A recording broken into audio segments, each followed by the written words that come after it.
बहुत समय पहले रूस देश में एक महान राजा और रानी का शासन था।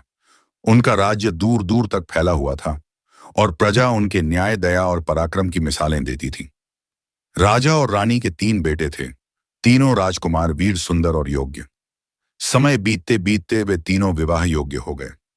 एक दिन राजा ने दरबार सजवाया और अपने बेटों को बुलाकर गंभीर स्वर में कहा, प्यारे पुत्रों, अब समय आ गया है कि तुम अपने अपने घर बसाओ। मैं चाहता हूं कि तुम तीनों अपने लिए योग्य दुल्हनें चुनो, परंतु मैं स्वयं तुम्हारे लिए वधू नहीं खोज पाया हूं, इसलिए तुम तीनों को भाग्य की शरण में जाना होगा। राजकुमारों ने उत्सुकता से पिता की ओर देखा। राजा ने आगे कहा, तुम तीनों अपने अपने धनुष बाण लेकर राज्य के विभिन्न दिशाओं में जाओ। जहां तुम्हारा तीर गिरेगा वहीं से तुम्हें अपनी दुल्हन मिलेगी। यही तुम्हारा भाग्य होगा। राजकुमारों ने एक स्वर में आज्ञा स्वीकार की। सुबह का समय था। तीनों राजकुमार अपने धनुष बाण लेकर राजमहल के प्रांगण में पहुंचे। पिता और प्रजा की भीड़ उत्सुकता से देख रही थी। सबसे बड़े बेटे ने कमान तानी और बाण छोड़ दिया। तीर उड़ता हुआ एक किसान के बाग में जा गिरा। वहां से किसान की सुंदर बेटी तीर लेकर सामने आई। सबने उसकी लज्जा और सौंदर्य को देखा और समझ लिया कि यही बड़ी बहू बनेगी। राजा ने प्रसन्न होकर कहा, ठीक है, यह विवाह हमारे कुल का मान बढ़ाएगा। अब बारी दूसरे राजकुमार की थी। उसने निशाना साधा और बाण छोड़ा। बाण उड़ता हुआ एक व्यापारी के बगीचे में जा गिरा। व्यापारी की बेटी ने तीर उठाया और मुस्कुराते हुए सामने लाई। राजा ने कहा, यह विवाह भी शुभ है। व्यापारी का परिवार हमारे राज्य के लिए हितकारी होगा। अब सबसे छोटे राजकुमार की बारी आई। वह सबसे शांत और सरल स्वभाव का था। सबकी निगाहें उस पर टिकी थीं। उसने तीर चढ़ाया और आकाश की ओर छोड़ा। पर आश्चर्य, तीर इतनी ऊंचाई पर गया कि बादलों में ओझल हो गया। किसी को पता ही नहीं चला कि वह कहां गिरा।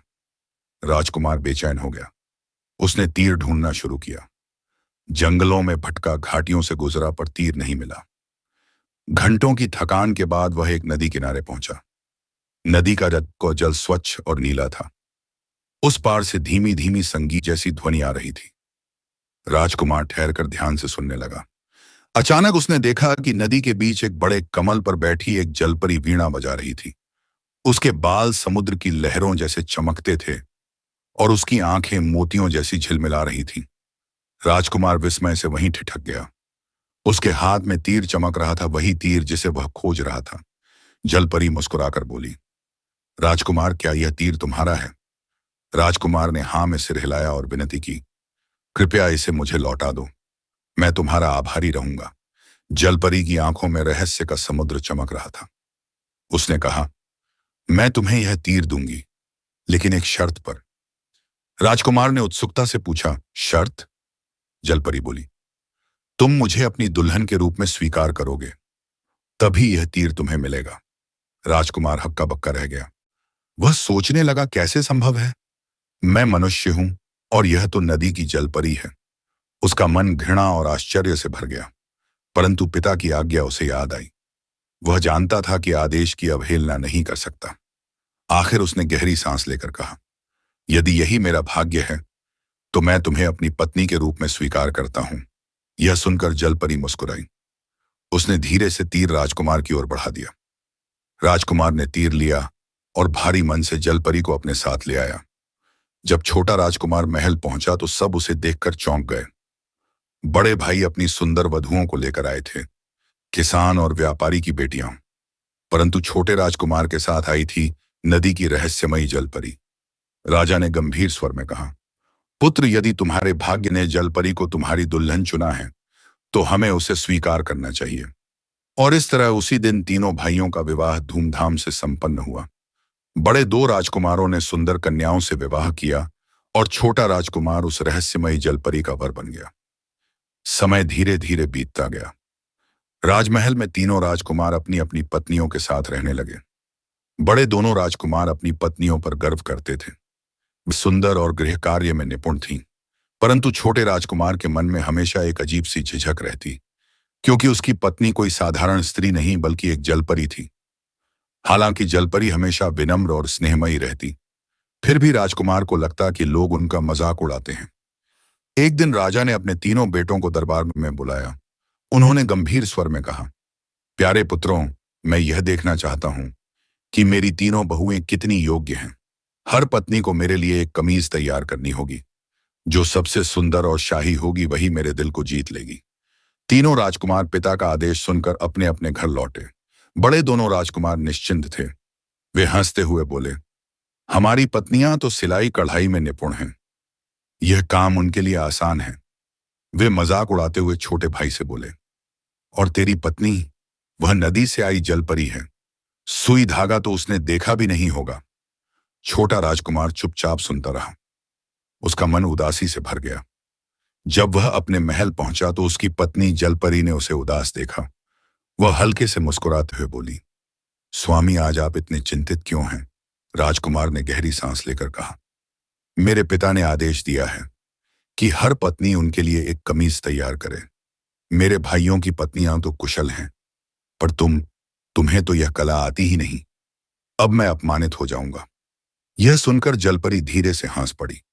उसकी हंसी नदी की लहरों जैसी मधुर थी। वह बोली, प्रियतम, यह कोई बड़ी बात नहीं है। आप पहले भोजन करिए और फिर चैन से सो जाइए। सुबह होते ही सब ठीक हो जाएगा। याद रखिए, हर रात के बाद एक नई सुबह आती है। राजकुमार थोड़ा आश्वस्त हुआ और सो गया। राजकुमार की नींद गहरी होते ही जलपरी धीरे धीरे बाहर निकली। नदी की लहरों जैसी चमक उसके शरीर पर फैल रही थी। फिर उसने अपनी कलाई से एक नीला शंख निकाला। ज्यों ही उसने शंख पर हाथ फेरा, वह तुरंत एक अद्भुत सुंदर युवती में बदल गई। उसके बाल चांदी जैसे चमक रहे थे। आंखें मोतियों की तरह जगमगा रही थीं। अब कोई भी उसे देखकर पहचान नहीं सकता था कि यही वही जलपरी है। उसने आसमान की ओर ताली बजाई और बोली, मेरी सेविकाएं, मेरी बात ध्यान से सुनो। मेरे पिता के राजमहल जैसी भव्य कमीज तैयार करो। अचानक चारों ओर से चमकदार परियां प्रकट हुईं। उन्होंने सोने और चांदी के धागों से रात भर मेहनत कर एक अद्भुत कमीज बुनी। सुबह तक कमीज तैयार थी। सुबह जब राजकुमार जागा तो उसने देखा कि जलपरी मेज पर बैठी है और उसके हाथ में कपड़े में लिपटी एक कमीज है। वह आश्चर्य और खुशी से झूम उठा। उसने तुरंत कमीज उठाई और अपने पिता के पास पहुंचा। दरबार में तीनों राजकुमार अपनी पत्नियों द्वारा बनाई गई कमीजें लेकर खड़े थे। सबसे बड़े बेटे ने अपनी कमीज राजा के सामने रखी। राजा ने उसे देखा और भौहें सिकोड़कर कहा, यह तो इतनी साधारण है कि कोई किसान भी इसे पहनना पसंद न करे। फिर दूसरे बेटे ने अपनी कमीज दिखाई। राजा ने एक नजर डाली और बोले, यह तो इतनी खराब है कि कोई कुम्हार भी इसे पहनने से इनकार कर दे। अब छोटे राजकुमार की बारी आई। उसने धीरे से कपड़े में लिपटी कमीज खोली। जैसे ही कमीज सामने आई, पूरा दरबार स्तब्ध रह गया। वह कमीज सोने और चांदी के महीन धागों से बुनी हुई थी। उसकी चमक देखकर लगा मानो सूर्य की किरणें उस पर उतर आई हों। राजा की आंखें चमक उठीं। उन्होंने प्रसन्न होकर कहा, वाह, यही वह कमीज है जो सच में किसी राजा के पहनने योग्य है। पूरा दरबार तालियों से गूंज उठा और दोनों बड़े भाई ईर्ष्या से जलने लगे। राजा की दूसरी चुनौती। राजा अपनी पहली परीक्षा से खुश तो थे, लेकिन वे अब और परखना चाहते थे। एक दिन उन्होंने तीनों बेटों को बुलाकर कहा, अब मैं यह देखना चाहता हूं कि मेरी बहुएं कितनी लजीज भोजन बना सकती हैं। प्रत्येक पत्नी मेरे लिए एक ऐसा पकवान तैयार करे जिसका स्वाद मैं जीवन भर न भूल सकूं। यह सुनते ही बड़े दोनों राजकुमार मुस्कुरा उठे। वे जानते थे कि उनकी पत्नियां अच्छे पकवान बनाना जानती हैं, परंतु छोटा राजकुमार फिर से परेशान हो गया। महल लौटते ही वह उदासी में डूब गया। जलपरी ने उसे देखते ही पूछा, स्वामी, आप इतने चिंतित क्यों हैं? राजकुमार बोला, इस बार पिता ने आदेश दिया है कि तुम लोगों को उनके लिए ऐसा भोजन बनाना होगा जिसे वे भूल न सकें। मेरे भाइयों की पत्नियां यह कर लेंगी, पर तुम तो सुई धागा भी नहीं जानती थी। भोजन बनाना तो और कठिन है। मैं फिर सबके सामने हंसी का पात्र बन जाऊंगा। जलपरी ने हल्के से मुस्कुराते हुए उसका हाथ थाम लिया। वह बोली, स्वामी, चिंता मत कीजिए। आप आराम से सो जाइए। कल सुबह तक सब ठीक हो जाएगा। राजकुमार सो गया। जलपरी चुपचाप उठी और बाहर आई। उसने फिर अपना नीला शंख निकाला। जैसे ही उसने मंत्र फूंका, वह एक बार फिर सुंदर युवती में बदल गई।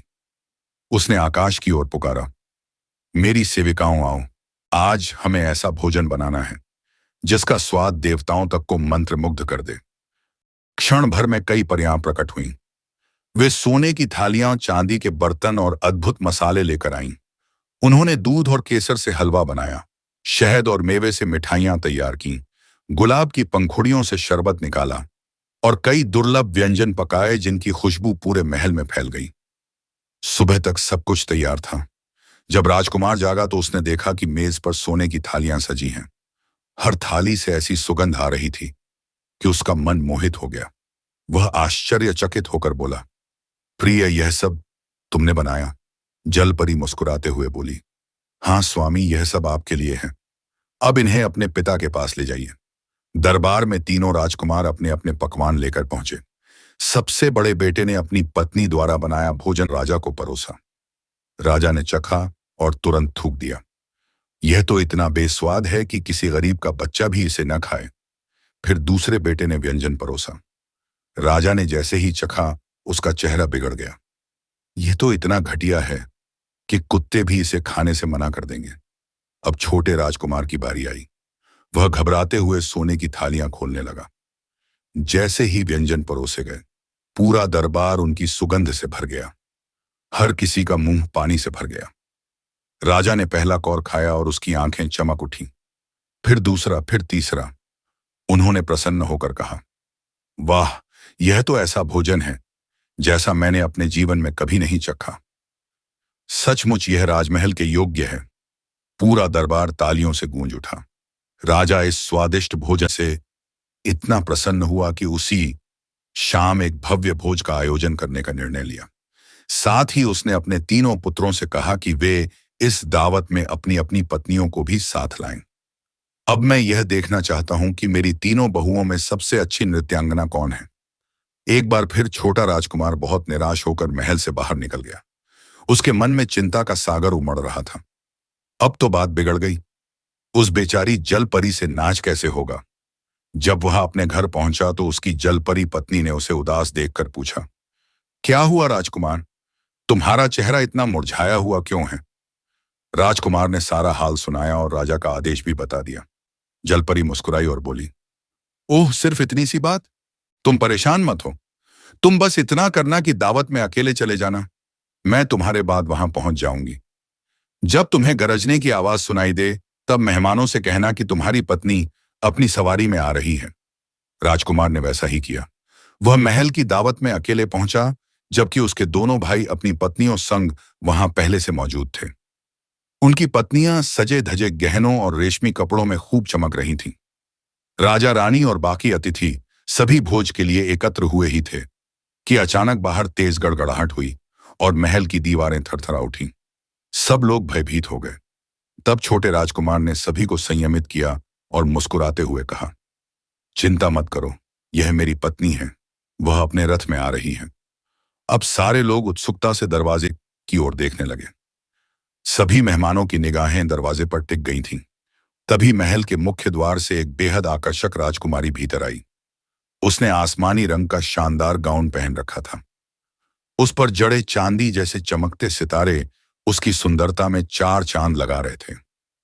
उसे देखते ही हर कोई मंत्रमुग्ध हो गया और चारों ओर उसकी सुंदरता की चर्चा होने लगी।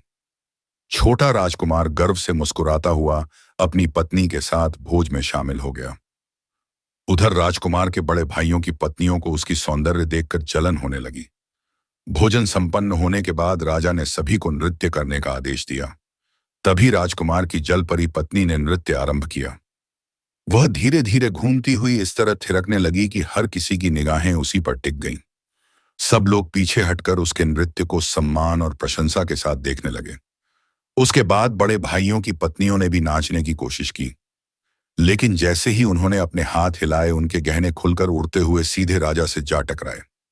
राजा अपने ऊपर आ गिरे गहनों से बेहद नाराज हो गया और गुस्से में नृत्य समारोह बीच में छोड़कर वहां से चला गया। इधर छोटा राजकुमार अपनी पत्नी की अनुपम सुंदरता से अभिभूत था, लेकिन दोनों बड़े भाई फिर से ईर्ष्या से जल उठे। दरबार से बाहर निकलते ही बड़े दोनों भाई आपस में फुसफुसाने लगे। यह कैसे हो सकता है? एक जलपरी ऐसी अद्भुत कमीज और व्यंजन नृत्य कैसे बना सकती है? जरूर इसमें कोई रहस्य छिपा है। हमें सच्चाई का पता लगाना होगा। और यहीं से उनके मन में साजिश पनपने लगी। राजा के दरबार से लौटने के बाद दोनों बड़े भाई बेचैन हो उठे। वे आपस में बोले, यह असंभव है। एक जलपरी इतनी अद्भुत कमीज और लजीज भोजन नृत्य कैसे बना सकती है? इसमें जरूर कोई छिपा हुआ राज है। उन्होंने तय किया कि वे छोटे भाई की पत्नी यानी जलपरी पर नजर रखेंगे। एक रात जब राजकुमार गहरी नींद में था तो बड़े भाइयों ने चुपके से जलपरी के कक्ष की ओर झांका। उन्होंने देखा जलपरी अपने बिस्तर से उठी, धीरे धीरे खिड़की के पास गई और अपनी कमर से नीला शंख निकाला। जैसे ही उसने उसमें मंत्र फूंका, वह अचानक रूप बदलकर अत्यंत सुंदर युवती बन गई। उसके चमकते बाल, दमकती आंखें और अपूर्व सौंदर्य देखकर दोनों भाई दंग रह गए। फिर उन्होंने देखा कि वही सेविकाएं प्रकट हुईं जो अद्भुत वस्त्र, आभूषण और व्यंजन लेकर आती थीं। दोनों भाई एक दूसरे से बोले, अब राज खुल गया। यह सब उस शंख की ताकत से हो रहा है। अगले दिन दोनों भाइयों ने योजना बनाई। वे छोटे भाई के पास गए और बोले, भाई, हमें पता चला है कि तुम्हारी पत्नी के पास एक जादुई शंख है। वही उसकी सुंदरता और अद्भुत कला का कारण है। अगर तुम सच में उससे प्रेम करते हो तो उस शंख को नष्ट कर दो, वरना एक दिन वह तुम्हें धोखा देकर कहीं और चली जाएगी। छोटा राजकुमार भोला था। उसे भाइयों की बात पर विश्वास हो गया। उस रात जब जलपरी सो रही थी, राजकुमार ने चुपके से उसका नीला शंख उठाया और आग में डाल दिया। अगली सुबह जलपरी जागी तो उसने अपना शंख खोजा, पर वह कहीं नहीं मिला। वह घबराकर रो पड़ी। फिर उसने राजकुमार का हाथ पकड़कर कहा, स्वामी, आपने यह क्या किया? वह शंख मेरी जिंदगी की डोर था। बस 3 दिन और इंतजार कर लेते तो हम हमेशा के लिए साथ रह सकते थे। अब हमारे रास्ते अलग हो गए हैं। वह यह कहते कहते एक भूरे रंग की कोयल में बदल गई और खिड़की से बाहर उड़ गई। राजकुमार तुरंत उसके पीछे दौड़ा, लेकिन कुछ दूर जाकर वह कोयल अचानक हवा में विलीन हो गई। इसके बाद वह अपनी पत्नी को ढूंढने के लिए जंगलों, घाटियों और पहाड़ों में भटकता रहा, पर उसका कहीं अता पता नहीं मिला। इस खोज में 2 साल बीत गए। अब वह थक कर चूर हो चुका था। उसके वस्त्र फट चुके थे, चेहरा धूल धूसरित हो गया था और दाढ़ी भी बढ़कर झाड़ी जैसी हो चुकी थी। वह पूरी तरह टूट चुका था। तभी उसकी नजर एक अजीब सी झोपड़ी पर पड़ी। वह झोपड़ी मुर्गी की टांगों पर खड़ी थी और लगातार घूम रही थी, मानो किसी रहस्य को छिपा रही हो। यह दृश्य देखकर राजकुमार बोला, हे झोपड़ी, जरा कृपा करके अपना पिछला हिस्सा पेड़ों की ओर कर लो और मुख मेरी ओर घुमा लो। राजकुमार के इतना कहते ही झोपड़ी थम गई और तुरंत ही एक दरवाजा खुला, मानो उसी का इंतजार कर रही हो। राजकुमार निसंकोच उस झोपड़ी के भीतर चला गया। जैसे ही उसने भीतर कदम रखा, उसे एक वृद्धा दिखाई दी, जिसकी आंखों में अनुभव और रहस्य दोनों की चमक थी। वह बूढ़ी स्त्री बोली, बेटा, तुम कौन हो और इस घने जंगल में किसे ढूंढते फिर रहे? राजकुमार ने शांति से पूरी बात बता दी। अपनी जलपरी पत्नी, उसका रूपांतरण, अपनी गलती और अब उसे पाने की बेचैन। वृद्धा ने गंभीर स्वर में कहा, ओह राजकुमार, तुमने जो किया वो दुर्भाग्यपूर्ण था। वह राजकुमारी तो बस कुछ ही समय में अपने श्राप से मुक्त होने वाली थी और तुमने उसकी नीला शंख जला दी। राजकुमार ने चौंकते हुए पूछा, कृपया बताइए दादी माँ, आखिर किसने उसे श्राप दिया और क्यों? उसके पीछे की सच्चाई क्या है? बूढ़ी महिला ने नरम स्वर में कहा, बेटा, अभी तुम काफी थके हो। पहले पेट भर खाना खा लो और थोड़ा विश्राम कर लो, फिर मैं तुम्हें सब कुछ विस्तार से बताऊंगी। राजकुमार ने उसकी बात मान ली। बूढ़ी औरत ने बड़े प्यार से गर्म और स्वादिष्ट भोजन तैयार किया, जिसे राजकुमार ने तृप्त होकर खाया। फिर वह कुछ समय के लिए सो गया। थोड़ी देर बाद जब वह आराम करके उठा तो उसने फिर से वही सवाल दोहराया। बूढ़ी औरत ने धीमे स्वर में कहना शुरू किया, जिस जलपरी को तुम खोज रहे हो वह कोई साधारण प्राणी नहीं है। वह पड़ोस के राज्य की राजकुमारी है। उसके पिता उस राज्य के राजा को अपनी बुद्धिमत्ता पर बड़ा गर्व था। वह यह मानता था कि उसकी जैसी समझदारी किसी में नहीं है, पर दुर्भाग्य से उनकी बेटी उनसे भी अधिक चतुर और समझदार निकली। प्रजा उसकी बुद्धि और विवेक की सराहना करने लगी। यही बात राजा को खटकने लगी। उसे अपनी ही बेटी से जलन होने लगी और वह बार बार यह सिद्ध करने की कोशिश करता कि असली बुद्धिमान वही है। समय बीता गया और यह खटास बढ़ती चली गई। फिर एक दिन जब राजमहल में राजा की 14वीं वर्षगांठ मनाई जा रही थी, उसने सभा में एक विचित्र ऐलान कर डाला। राजा ने पूरे दरबार के सामने एक विचित्र घोषणा की। उसने कहा, अगर मेरी बेटी को लगता है कि वह मुझसे अधिक चतुर है तो उसे 3 वर्षों तक जलपरी के रूप में जीवन बिताना होगा और उसके बाद किसी राजकुमार से विवाह करके एक सुखमय गृहस्थ जीवन भी स्थापित करना होगा। राजकुमार यह सुनकर बेहद व्यथित हो गया। उसने बूढ़ी स्त्री की ओर देखकर कहा, दादी मां, मैं अपनी पत्नी को हर हाल में खोज निकालूंगा, चाहे इसके लिए मुझे किसी भी संकट का सामना क्यों ना करना पड़े। कृपया मुझे मार्ग बताइए।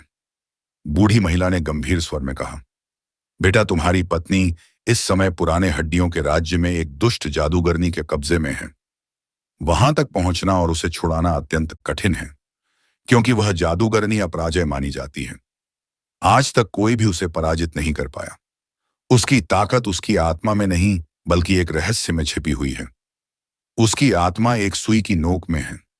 वह सुई एक अंडे के अंदर है। वह अंडा एक बत्तख के पेट में है। बत्तख एक खरगोश के भीतर छिपी है और वह खरगोश एक पत्थर के डिब्बे में बंद है। वह डिब्बा एक बहुत ऊंचे ओक के वृक्ष की सबसे ऊपरी शाखा पर रखा गया है और चुड़ैल उस स्थान की दिन रात निगरानी करती है जैसे उसकी जान उसी में बसी हो। यह बताते हुए वृद्धा ने एक चमकता हुआ धागों का गोला निकाला और राजकुमार को सौंपते हुए बोली। राजकुमार ने धागों का गोला जमीन पर फेंका। जैसे जैसे आगे लुढ़कता गया, वह भी उसके पीछे पीछे घने जंगल की ओर बढ़ता चला गया। कुछ ही देर में वह जंगल के गहरे हिस्से में पहुंचा, जहां एक विशाल कत्थई रंग का भालू रास्ते के बीचों बीच बैठा था। वह बहुत कमजोर और भूखा लग रहा था। राजकुमार ने तुरंत अपने धनुष से तीर निकालकर निशाना साधा, लेकिन तभी भालू ने इंसानों जैसी आवाज में विनती की, मुझे मत मारो राजकुमार, एक दिन तुम्हें मेरी सहायता की जरूरत पड़ सकती है। राजकुमार का मन पसीज गया। उसने धनुष नीचे रख दिया और भालू को बिना कोई नुकसान पहुंचाए आगे बढ़ गया। कुछ दूरी पर चलते हुए उसके सिर के ऊपर एक सफेद नर बतख उड़ता दिखाई दिया। राजकुमार ने जैसे ही तीर चलाने के लिए कमान चढ़ाई, उसी क्षण बतख बोली, हे राजकुमार, कृपया मुझे जीवन दान दो। समय आने पर मैं तुम्हारे काम आऊंगा। यह सुनकर राजकुमार ने उस पर भी तीर नहीं चलाया और चुपचाप आगे बढ़ गया। थोड़ी ही देर में एक खरगोश झाड़ियों से निकलकर उसके रास्ते को पार करने लगा। राजकुमार ने झट से धनुष उठाया, लेकिन तभी खरगोश भी बोला, मुझे मत मारो राजकुमार, एक दिन मैं भी तुम्हारे लिए कुछ कर सकता हूं। राजकुमार ने फिर से अपने हाथ रोक लिए और उस नन्हे प्राणी को भी जाने दिया। राजकुमार लगातार चलते चलते एक सुंदर सी झील के किनारे जा पहुंचा। वहां उसकी नजर एक मछली पर पड़ी जो किनारे पर पड़ी पड़ी छटपटा रही थी, जैसे पानी की एक एक बूंद के लिए तड़प रही हो। वह तुरंत उसके पास गया। तभी मछली ने इंसानी स्वर में कहा, हे राजकुमार, मुझ पर कृपा करो, मुझे दोबारा पानी में डाल दो, क्योंकि आने वाले समय में शायद मैं तुम्हारे किसी काम आ सकूं। राजकुमार ने बिना देर किए उसे झील में छोड़ दिया और फिर अपने धागों के जादुई गोले के पीछे पीछे आगे बढ़ गया। शाम होते होते वह एक विशाल ओक के पेड़ के पास पहुंचा। यह पेड़ बहुत ऊंचा और घना था और उसकी सबसे ऊंची शाखा पर एक पत्थर का संदूक रखा हुआ था। वह उसे देखकर सोच में पड़ गया कि इस भारी भरकम बक्से को वह नीचे कैसे लाएगा। तभी अचानक वहीं पर वह कत्थई रंग का भालू प्रकट हुआ, जिससे राजकुमार पहले जंगल में मिला था। भालू ने अपनी ताकतवर भुजाओं से पेड़ को पकड़कर पूरी जड़ से उखाड़ फेंका। पेड़ के साथ ही वह पत्थर का बक्सा भी नीचे आ गिरा और टूटकर बिखर गया। बक्से के अंदर से एक खरगोश बिजली की गति से बाहर निकला और भागने लगा। तभी कहीं से दूसरा खरगोश आ गया, वही जिसे राजकुमार ने पहले जंगल में जीवित छोड़ा था। उसने उस पहले खरगोश का पीछा किया और जैसे ही दूसरे खरगोश ने पहले को पकड़ा और फाड़ा, उसके भीतर से एक सफेद बतख उड़ती हुई आसमान में निकल गई। उसी पल वह सफेद नर बतख आ गया जिसे राजकुमार ने पहले जीवन दान दिया था। उसने बिजली सी तेजी से उड़ती बतख को जोर से मारा, जिससे उसके भीतर छिपा अंडा बाहर निकलकर झील में गिर गया। राजकुमार निराश होकर सोचने लगा कि अब वह अंडा झील से कैसे निकालेगा। तभी उसे अपनी आंखों पर यकीन नहीं हुआ। वही मछली जिसे उसने बचाया था, अंडा अपनी मुंह में दबाए किनारे की ओर तैरती आ रही थी। राजकुमार ने वह अंडा उठाया और ध्यान से फोड़ा। भीतर एक बारीक सुई छिपी थी। उसने सुई को मोड़ना शुरू किया। जितनी वह सुई मुड़ती उतरी थी, उतनी ही तेजी से वह भयानक चुड़ैल दर्द से कराने लगी। उसकी सारी जादुई शक्तियां क्षीण होती गईं। जैसे ही सुई टूटी, चुड़ैल का अंत हो गया और उसका काला जादू हमेशा के लिए खत्म हो गया। राजकुमार अभी सोच ही रहा था कि अब राजकुमारी को कैसे ढूंढे, तभी वह सामने प्रकट हो गई। मुस्कुराते हुए उसने कहा, राजकुमार, तुम समय पर आ गए। एक पल और होता तो सब खत्म हो जाता। दोनों की आंखें मिली और मानो सारा दुख बह गया। वे एक दूजे का हाथ थामे अपने राज्य लौटे और वहां जीवन भर प्रेम, शांति और आनंद से साथ रहने लगे।